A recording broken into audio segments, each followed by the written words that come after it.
Salve, salve nação! Sejam bem-vindos ao Nação em Alerta. O Flamengo segue ativo no mercado da bola. Com Emerson Royal fechado e Samu Lino sendo especulado, a diretoria rubro-negra se movimenta para reforçar ainda mais o elenco. Jorge Igor traz os bastidores e analisa os próximos passos do clube nessa janela de transferências. Bom, o Flamengo fechou nessa semana a contratação do Saul, que tecnicamente me parece um jogador assim interessantíssimo. Claro, não é o Saul de 5 anos atrás. Tanto que na última temporada ele teve um problema de lesão, não foram muitas na carreira, mas ele teve na última temporada, ele teve pouco mais de 1.600 minutos em campo. É uma minutagem relativamente baixa, né? Mediana no máximo, a do Saul. Eu tenho só uma questão justamente desse aspecto físico, como ele vai conseguir desempenhar fisicamente, a pressão, tudo aquilo que o Felipe Luiz, em termos de característica, gosta que os seus jogadores façam, especialmente os do meio para frente. Mas qualidade técnica, meu Deus, é um baita jogador que o Flamengo está trazendo. 30 anos de idade, não é uma idade proibitiva para jogar no Brasil, muito pelo contrário.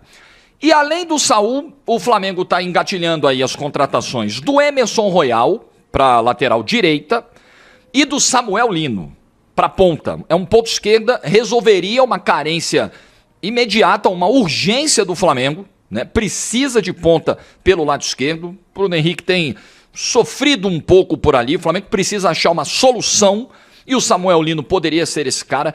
Essa contratação é a que mais eu tô percebendo empolgar o torcedor do Flamengo nesse momento. A do Emerson Royal também. O Emerson Royal é um lateral com experiência de campeonato inglês, de campeonato italiano, estava no Milan, teve problema físico, ele teve alguns problemas no Tottenham, onde de fato ele não teve uma passagem tão linear, tão positiva assim. Inclusive teve até musiquinha da torcida do Tottenham, ironizando algumas fragilidades defensivas do Emerson Royal. Eu me lembro da gente até nesse ciclo com o Tite para a Copa do Mundo de 2022, onde havia uma indefinição na lateral direita, não tinha tanto dono assim. Tanto é que a seleção foi para a Copa do Mundo do Catar com Daniel Alves para ser reserva de lateral direito, que na verdade não foi, porque quando precisou o Militão teve que ser improvisado ali, né? E no ciclo, o Emerson Royal foi um cara pouco testado assim pelo Tite, pouco aproveitado. Ele teve o jogo contra o Equador, onde ele é expulso, com 20 minutos de jogo, é um negócio trágico, e nunca mais ele é chamado com o Tite, pelo Tite, nunca mais, nunca. Aí depois ele vai ter o jogo com a Colômbia, com o Diniz, onde ele vai mal, o Brasil todo vai mal, mas ele tem uma atuação muito ruim, e não é mais chamado. Eu acho que num contexto em que você não tem dono nem na lateral direita, nem na lateral esquerda, você tem que testar todo mundo. E acho que o Emerson Royal deveria ter sido muito mais testado nesse período. Não só no período Tite, mas pós-Tite também.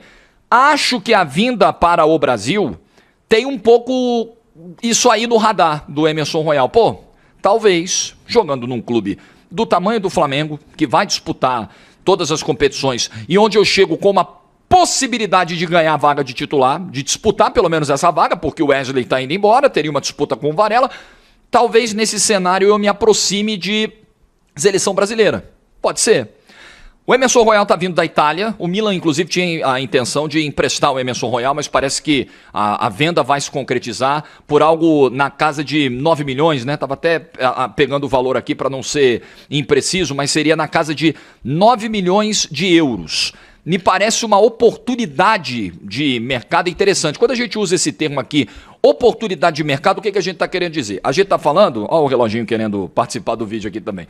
A gente está falando de um custo interessante por um jogador que talvez em outro momento valesse mais ou em outro contexto valesse mais e que pode entregar até mais do que se espera diante do que está sendo pago, né? 9 milhões de euros por um lateral direito, vindo do futebol europeu, com toda a complexidade de você achar jogador nessa posição. Não tem tanta fatura de lateral direito assim, a não ser que você vai trazer quem? O Hakimi, o Carvajal? Não vai ser, esses caras não vão vir, né?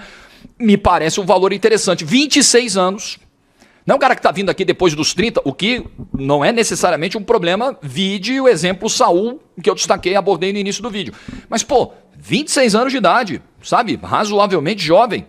E por um valor muito abaixo do que o Flamengo está ganhando pela venda do Wesley.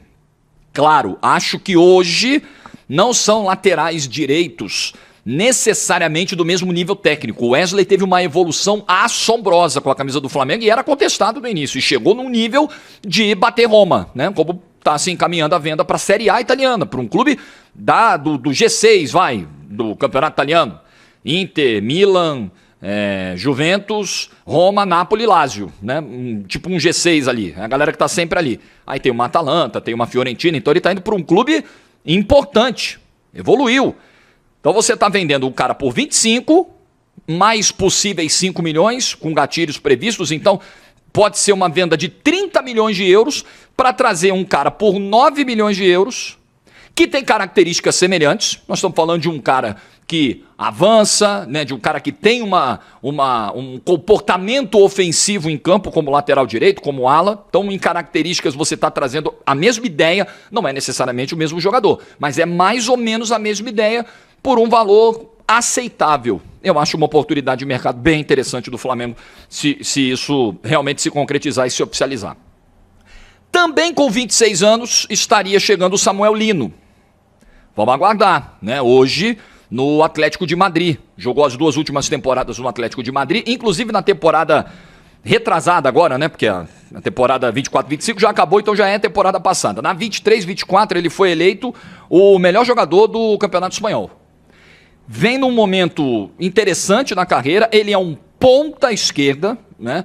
Nas últimas 3 temporadas ele jogou Valência emprestado, depois jogou no Atlético de Madrid. Eu fui ver os números dele da temporada passada, 4 gols e 8 assistências, tá? Jogou Champions, jogou Campeonato Espanhol, jogou Mundial de Clubes, teve mais de 2.000 minutos em campo.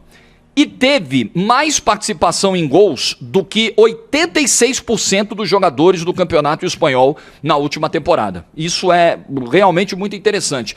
É um jogador que, obviamente, vai te dar essa profundidade, né? É o cara de linha de fundo, é o cara de avanço, é o cara aberto realmente para receber essa bola e dar essa amplitude, e que tem uma boa recomposição também, que ajuda muito também no sem bola, no trabalho defensivo. Então, é um cara com velocidade, com drible, com explosão, finaliza bem, né? Tem capacidade de finalizar e de concluir para o gol, de conduzir a bola em velocidade e também de ajudar no sem bola, de ajudar no trabalho defensivo.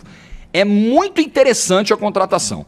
Segundo algumas informações, o desejo inicial do Samuel Lino, desejo ainda nesse momento, seria permanecer na Europa. O Napoli, inclusive, que é o atual campeão italiano, né? Obviamente que deve estar com um cofre um pouquinho mais cheio depois da campanha na Série A italiana.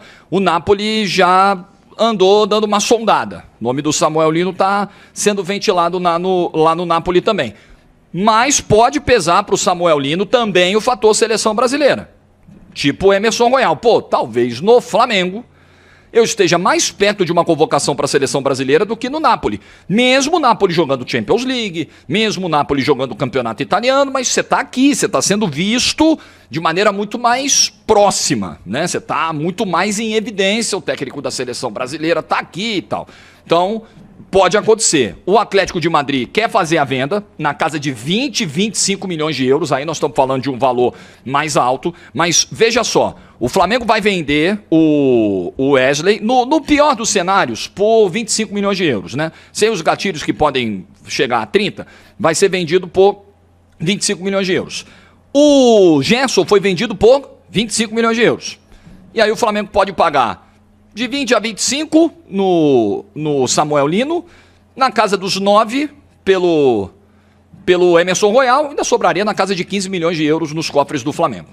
Então, se isso tudo acontecer, será uma janela das mais interessantes. Você vai oferecer ao Felipe Luiz a possibilidade de um cara chegar para brigar pela titularidade na lateral direita, você vai oferecer ao Felipe Luiz a possibilidade de uma solução para a ponta esquerda, e você vai tirar um pouco a pressão em cima de uma diretoria que sim está pressionada. Departamento de futebol, pelas trapalhadas recentes de Boto e companhia, precisava dar uma resposta. E se essa janela se concretizar, será uma resposta em tese muito interessante. Aí é ver se os reforços vão se encaixar e vão cumprir aquilo que se imagina nesse momento em que eles estão para chegar. O que você pensa dessa janela aí do Flamengo? Deixa a sua opinião nos comentários, like no vídeo se você ficou até o final. Juízo e tchau! E aí, torcedor, será que Emerson Royal e Samu Lino são as peças que faltam para o Flamengo embalar de vez em 2025? A novela continua e a torcida aguarda ansiosa. Fique ligado no canal para mais atualizações e análises do Mengão.